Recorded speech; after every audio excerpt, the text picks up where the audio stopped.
we've got Josh Connolly, who's a life coach and ambassador for, is it Nacoa? Nacoa, yeah. Nacoa, okay. Yeah. I'm going to talk about alcohol, living with parents who are alcohol. Yeah? Yeah. Okay, all right. A trigger warning? Anything? Yeah. Okay. So if you could put your hands together for Josh, and Josh will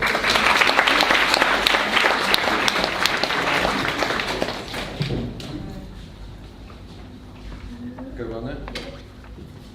Okay, yeah, so firstly I really appreciate the opportunity to speak in front of you guys. I love what the NIPS guys are doing. I think it's really important to get curious about children's mental health and to explore it in the way that we're doing here today and look at all the different ways that children can keep their well-being in good condition. And so as well as a life coach and travelling the country talking about my experience, I am an ambassador for a charity called Nacoa, which is National Association for Children of Alcoholics. And I found Nacoa around 4 or 5 years ago, and when I did, I just wanted to volunteer with children, and I had had my own struggles with alcohol, but I didn't realise that I was suffering as a result of my dad's drinking myself. In fact, at that time, I would have told you that I had a really good childhood, that my dad drank a little bit, but that things really weren't that bad when I was a child. And I found Nacoa looking to volunteer, and I trained to become a helpline counsellor because we have a anonymous helpline for anyone affected by a parent's drinking that children can call, and we don't turn them into a stat. We don't try and get them off the phone. We just create a space where they can explore the ways that they're feeling from a non-judgmental perspective, and allowing them to get curious about what's happening in their family home. And within an hour of doing the training myself, I had almost a complete understanding of everything that I'd suffered with all my life, and nobody had ever told me that before. So I want to quickly try and go through what it was like for me as a child to give you some of my experience. And really it should be a little bit shocking that at the age of 25, 26 when I stopped drinking, that I believed that I'd had the perfect childhood and that nothing went wrong. This is where the trigger warning comes in, so if it's uncomfortable for anyone and you feel like you need to leave when I'm talking about it, that's absolutely fine, and you'll probably see the emotion come up in me as well, which again is fine. My dad was a chaotic alcoholic. I don't remember the good parts of my dad. I'm told he was good when he was sober, but I don't remember any of that.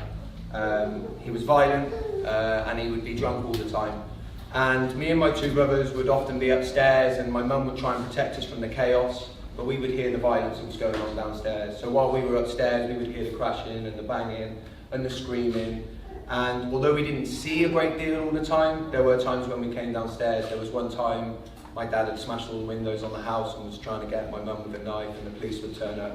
And for me, when I was upstairs, I would lay awake listening to what was going on downstairs, and I would be picking apart what was being said, trying to understand. And this is from the age of 3, 4, 5, 6. And when it went silent, that's when it became the most scary. I lived a life where at night time I was fearful that my dad was going to kill my mum. And that came from anxiety. It wasn't necessarily that I thought that he would. It was because there was so much going on in my mind, and I couldn't comprehend what was going on. The next morning after these times, my mum would try and protect me, and she would tell me that it's okay, that my dad had just drank too much, and that everything would be fine and I need to not worry. And the police would tell me the same thing when they turned up.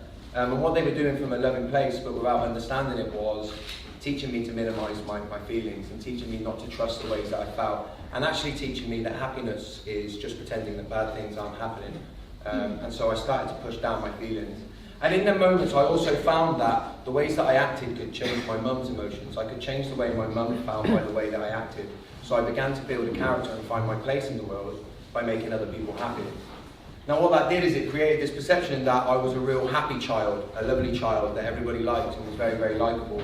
But when it was my whole character, anytime I was in the company of people that weren't smiling, I felt like it was my fault. So I felt other people's pain. I was hypersensitive because of what I saw at home. On the last day that I saw my dad, he'd been to prison. My dad went to prison as an alcoholic and came out as a heroin addict alcoholic, and we used to go and visit him in a bedsit. And on this particular occasion, we were at a park. It was a heat wave, hundreds of people around, more people than in here, families all having fun. And my dad was drinking super strength lager and walking along urinating. And not wetting himself, he was urinating, and he was acting crazy with it and laughing and thinking it was all fun. And The two feelings that I remember from this day and this particular occasion was, the first one was guilt, and it was a guilt that at 8 years old I couldn't walk next to my dad in an act of defiance. My dad was my hero, like anybody's dad. I loved my dad. I wanted him to be great. I felt like he was great. And so I felt guilty that I couldn't walk next to him in defiance and show you lot, show the world that he was my dad and I didn't care what you thought. And the second thing was shame. And it wasn't a shame that my dad, it was shame. I felt like I was bad at 8 years old, like it was me that you were looking at. You were looking at me like I was wrong. And that came out of me. I reacted to that in anger. And I didn't get angry at my dad because he was my dad and I didn't want to give up having a dad in that moment of anger. So I became angry at the world. And in them moments I began to detach from myself and I began to learn to not trust adults. I began to learn that you had a perception of me and who I was. And so I detached from myself and from the world, really. We went back to my dad's bedsit that day, and not to make light of it, but more of a time issue and how quickly I'm trying to get this out. My dad took an overdose, and we were in the bedsit, and it was just me and my little brother, and my dad had a seizure, was foaming at the mouth, and as far as I was aware, he died on the floor then. And at 8 years old, because of the character that I had created and the person I was, and I was entrapped by what other people's emotions and my mum's pain, I didn't call an ambulance. And I didn't call an ambulance because I didn't want my mum to know that I was there when my dad took his life. So I waited. Well, there was a phone in there, you couldn't make outgoing calls, but my mum used to ring it regularly to check that we were okay. Obviously there were no mobile phones at the time, and I don't know how long we waited in there, me and my little brother, with my dad on the floor. But eventually my mum rang and I said, you need to pick us up out the front. Dad's drunk again, he's acting violent, pick us up out the front. And my mum picked us up out the front, she never went in. And we went home, and a couple of days later I found out that my dad died. I've recently found out that he actually came round and he survived for another day, but he did die within 24 hours of what happened in that bedsit.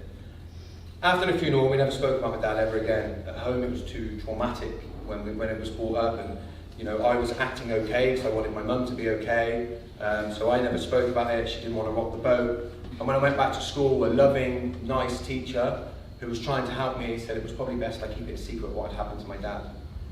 When I went to senior school, we started to learn about drinking and drugs. We learned that people that drink too much and people that do drugs are bad people. We had outside people come into our schools and give lectures on trying to scare us away from drinking drugs, and in them moments we learned about what the world thinks about me and my dad, that we're bad people who drink too much and do drugs are bad people. I couldn't cope in class. I couldn't cope in the situations that school presented to me. I was okay in the classroom at the beginning when we just got in there and it was all a little bit chaotic, and I could be the attention seeker and act the clown and have people's attention and be in a little bit of control of the situation. But the moment the classroom went silent like this, I was the boy in the bedroom and the silence had just happened downstairs and I would become anxious. Now I didn't know it. Nobody told me what that feeling was in my chest. Nobody explained to me why my arms would be shaking. Nobody explained to me that feeling in my stomach. So I would just react to it. I was a child, I was 13, and I would react in whatever way I could. Begin to attention seek, begin to act out the ways that I felt. So I would act out in class, and if that didn't work, I would chuck a chair, cause disruption, I'd be thrown out. It wasn't very often a time where someone created a space for me where I could get curious about what was happening to me. We did lots of anger management. I did anger management, trying to manage my anger, but nobody ever talked about the emotions behind my anger. Lots of time throughout my life and my childhood, and even as I went into an adult, I did lots of things that were unjustifiable, but they were always based on justifiable feelings, and nobody ever explored that with me. Even as a kid at 14, 15, most of the time that I was offered some kind of help and some opportunity to speak would be following the question, what is wrong with you? They'd get my mum up and it would be, what's wrong with you, Josh? Why do you keep acting like this? I was 13. I couldn't articulate what I'm articulating to you now. I knew there was something wrong, and what I took from the question, what is wrong with you, is there was something wrong with me. And so I grew up knowing that I was bad. I grew up knowing that I was wrong, and I didn't want to be here. I didn't want to live in the world. You know, my relationship with suicide was from not wearing a seatbelt in a car in case it crashed and I missed the opportunity for it to kill me, to suicidal thoughts but not actually wanting to die, just being a valid option, to wanting to be the guy that took my own life so I could show the world what you'd done to me. I never wanted to be an alcoholic. I never wanted to drink. While children were talking about being firemen and policemen and working in the ambulance service, I just wanted to not be alcoholic. I was never going to drink. But by the time I was 13, I was in so much pain, I was in so much angst, and I didn't know that, but I was naturally drawn to the escape that drink and drugs offered me. And so my own spiral out of control into drink and drug addiction started as I became obsessed with the release and the freedom that it gave me. In some ways, drink and drugs saved my life, and there was nothing else better on the table being offered to me. Fast forward, because of time, fast forward to when I was 24, I decided that I needed to quit alcohol, and so I quit alcohol and I quit drugs and I went teetotal, and that was 6.5 years ago. But 9 months into that was when, for the first time ever, I planned to take my own life. I was back left with all these feelings and no ways to escape, and I had no idea what to do with any of it. At the time, it felt like the most selfless decision. I made an honest decision to rid my children's lives of their darkness, because I was passing my traumas on to them. I decided to go and visit my children once more, and then I was going to carry out what I decided I was going to do. Fortunately for me, peace came over me, because when you know you're going to die, the past becomes irrelevant and the future's non-existent. And so for the first time with my children, I noticed my boy look at me when he got to the bottom of the slide and need me. I felt the love from my daughter when she cuddled me, and I recognised that my pain and my suffering was coming from inside, and it wasn't the world. Because I realised when my thoughts had kind of disappeared in this knowing that I was going, my problem was within me. And it was fortunate for me that a little while later, after I found Nacoa, and Nacoa created the space. Nacoa gave me justification for how I felt. Nacoa said to me, of course you feel the way you do. They didn't challenge me, they didn't try and drag me out of the way that I felt with positivity. They said, of course you feel the way that you feel. And I'll finish, because I've run out of time, on an analogy, so we've got some time for questions. All my life I felt like I was on a sinking ship, just keeping my head above the water, and I'm chucking the water out with a bucket, and all I was doing was surviving. People did come into my life and try and help me. They saw that I was on the wrong path, and they came and they steered the ship, and they got me on the right path. But while I was on the right path, it was still me that was chucking the water out in the bucket, keeping my head above the water. Nacoa came in, picked up a bucket, and started emptying the water themselves. And before I knew it, I was able to go up and steer the ship. The space was created for me to feel empowered to make my own mistakes and get back on the right path myself. And that's what I believe when it comes to mental health. That's the Nacoa ethos. It's about creating a space, allowing people to feel empowered to make their own choices and become curious about their own mental health and understand the power that we all have and we all possess over the ways that we feel and our well-being. So that gives 5 minutes for questions, right? Yeah.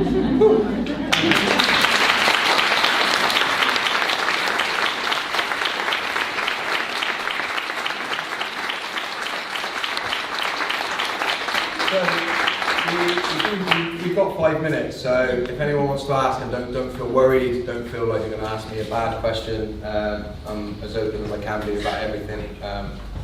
So if we do have any, or if you want to come and see me quietly in the break as well. Yep. Hello Josh, how are you? I'm feeling good. I work in education, and I'm hearing what you're saying about there seems to be an awful big push for drugs and alcohol to be demonised. And this is bad, you can't do this, if you do this, this is what's going to happen. It doesn't, to me, feel a very emotionally intelligent way forward. Do you train, or would you consider training staff to have a slightly different approach where it wasn't so much cognitive, we're going to learn this today, this is what we're going to feel today. So I feel that's the bit that's missing. Yeah, so I have just begun going into schools and speaking to teachers just towards the back end of last term, and I'm going to be doing a lot more of it this year. And I'm very passionate about it because the scare tactics and what the demonising alcohol. There's 1 in 5 children that are suffering as a result of the parents drinking. It's all very hidden. We looked like a normal family when I was younger, by the way, despite what I've just told you. So there's 1 in 5 children suffering every time you demonise alcohol. But also, the moment I went and drank when I was 13 and I did drugs, everything the teachers told me became a lie. Because I knew I was doing it every weekend and didn't need to do it on a Tuesday. Yeah. So for me, it needs to become much more curious about why would someone need to go into this state? Why would someone need to use drink and drugs to escape? Because lots of my friends tried it, thought it was all right, and then got on with their lives. I became obsessed with the escape. Yeah, people started to think I was copying my dad, imitating his behaviour, learned behaviour. I wasn't stupid. When I drank and I had my own children, I knew the pain I was causing because I'd been through it myself. What I didn't know was why. Me and my dad suffered from the same thing, untreated trauma. Our drinking and the way that we used drugs was a symptom of our untreated trauma. So I think there's lots to be done in schools and in the way that we talk around it. But there's a lot of fear. There's a lot of fear that if you start talking the truth about it all, then you're going to encourage people into doing drugs. And I think we need to try and get away from that because I did it for the escape. Yeah, I did it for the escape, not to look good or anything like that. And from that, my loyalties, I misplaced loyalties in people. Our prisons are full of people loyal to drug dealers because they had loyalties misplaced, you know? I hope that answers it. Thank you. If people wanted to get in touch about how to organise that for their school, could they get in touch with you or Nacoa? Yeah, you can get in touch with me. I've got plenty of cards, so come and see me in the break. I'm across social media as well, so Facebook. I do lots on Facebook, Instagram, and Twitter, LinkedIn. But I've got cards, so you can see my website and get in touch if you're good. Can we take one more question, please, Josh? All right, do you want to pick? Because I'm a child and alcoholic and I don't like to. Everyone raise your hand. Lovely lady in the blue, please. What's your helpline number? Oh, you want it off there? If you go on nacoa.org.uk, Yeah. and the helpline number's on there, it's completely free and it's completely anonymous for children's content. Really appreciate that. Yeah, okay, good. Thank you. I can actually fit one more in with Dad. Let's go over here. Thank you. It was just that if anyone else wanted some more information about kind of working with drugs and alcohol in a way that's not demonising, there's a great speaker called Dave McNamara who's doing a talk in Brighton in October, and he talks about the fourth drive, which is intoxication. So actually all of us, like whatever our backgrounds, have that need for intoxication. Might not get it through drinking drugs, and it's just, it was a really revelatory talk when I saw it. That's so sorry, but please. Come see me in the break, yeah? I'll be hanging around, so. All right.